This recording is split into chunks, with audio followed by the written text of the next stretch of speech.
Sedari kita berada di jenjang TK hingga sampai kita berada di pendidikan tersier, kita selalu menerima konsentrasi ilmu pendidikan yang sama, yakni dalam konsep kita sebagai murid datang ke ruangan kelas bersama guru-guru kita.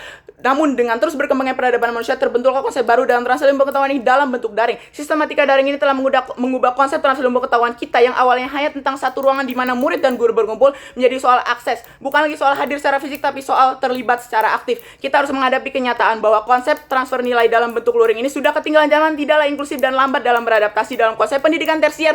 Banyak sekali mahasiswa yang harus merantau dan meninggalkan keluarga mereka di tempat asal hanya untuk hadir di ruangan kelas. Sementara ilmu pengetahuan kini telah tersedia di genggaman tangan mereka dan dapat ditransferkan secara daring. Oleh karena itu, setup dari argumentasi kami adalah kami berdiri pada keyakinan bahwa format daring sebagai bentuk permanen dari pendidikan tersier merupakan sistem yang lebih adaptif, inklusif, dan efektif dalam menyampaikan ilmu serta membentuk kompetensi mahasiswa di era digital. Tujuannya adalah meningkatkan aksesibilitas bagi seluruh kalangan. Format daring telah membuka pintu pendidikan tinggi bagi semua orang tanpa melihat status sosial, lokasi geografis, ataupun kondisi ekonomi. Yang kedua adalah mengefisiensikan cara kita menyelenggarakan pendidikan tinggi, baik dari sisi operasional, kampus, dosen, maupun mahasiswa. Yang ketiga adalah mengembangkan kemandirian dan literasi digital. Pendidikan di era sekarang tidak hanya soal apa yang kita pelajari, tetapi juga bagaimana kita belajar dan menyesuaikan diri dengan dunia kerja yang sekarang serba digital. Lalu dari mana kami bisa melihat ini? Satu, realitas global dan dinamika teknologi. Pendidikan tidak bisa berdiri sendiri dari dinamika zaman. Ketika dunia bergeser ke arah digital, maka pendidikan juga harus ikut berevolusi. Yang kedua adalah biaya pendidikan semakin tajam. Pendidikan fisik membutuhkan biaya yang lebih besar baik dari institusi maupun mahasiswa.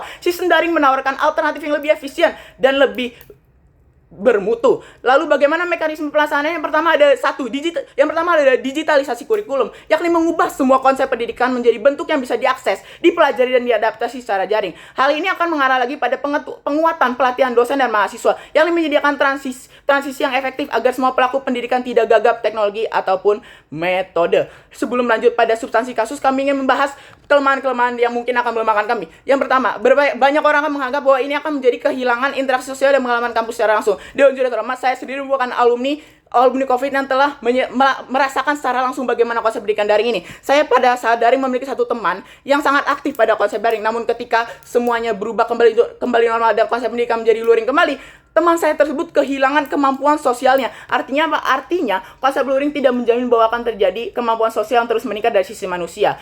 Terlebih lagi, format daring bukan berarti isolasi sosial. Interaksi sosial tetap terjadi, hanya bergeser ke bentuk digital yang lebih fleksibel dan bahkan jangkauannya lebih luas. Yang kedua adalah kesenjangan akses teknologi dan koneksi internet yang dihadapi oleh permasalahan format daring ini.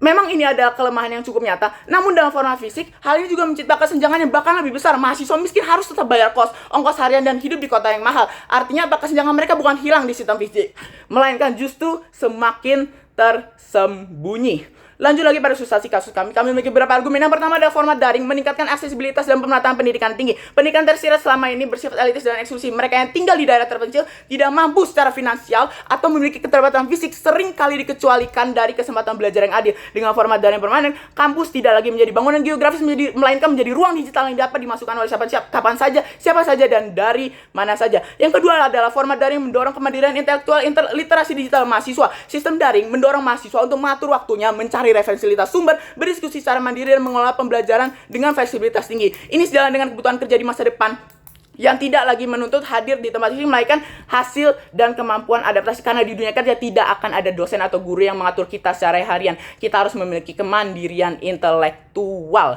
Oleh karena itu, saya juga memiliki beban yang ditanya kepada pihak oposisi. Oposisi harus bisa menjelaskan bagaimana sistem tatap muka lebih baik dalam mendukung kemandirian dan kecakapan digital. Padahal justru sistem itu membuat mahasiswa terlalu bergantung pada kontrol langsung dosen ataupun waktu kelas yang sangat kaku. Yang ketiga adalah efisiensi sistematik dan optimalisasi sumber daya. Kampus fisik menuntut pemeliharaan gedung, transportasi, birokrasi panjang, dan pemborosan operasional lainnya. Dengan format daring, semua itu bisa diubah dan ditransferkan menjadi investasi teknologi yang jauh lebih berkelanjutan dan berdampak panjang. Pendidikan tatap muka menyerap sumber daya yang besar, bangunan, listrik, petugas, transportasi, keamanan, dan waktu. Sementara itu, pendidikan daring mengurangi pemborosan tersebut dan memungkinkan alokasi sumber daya ke aspek yang lebih penting seperti kurikulum, pengembangan teknologi, ataupun pelatihan dosen. Oleh karena itu, saya juga ingin melakukan beban lagi yang ditanyakan pada pihak oposisi. Mereka harus bisa menjelaskan bagaimana sistem fisik tidak boros, tidak membuang waktu, dan efisien secara ekonomi. Apakah pantas untuk mempertahankan sistem yang mahal dan lambat ketika ada opsi yang lebih gesit, lebih hemat, dan tentunya lebih adaptif untuk perkembangan sekarang?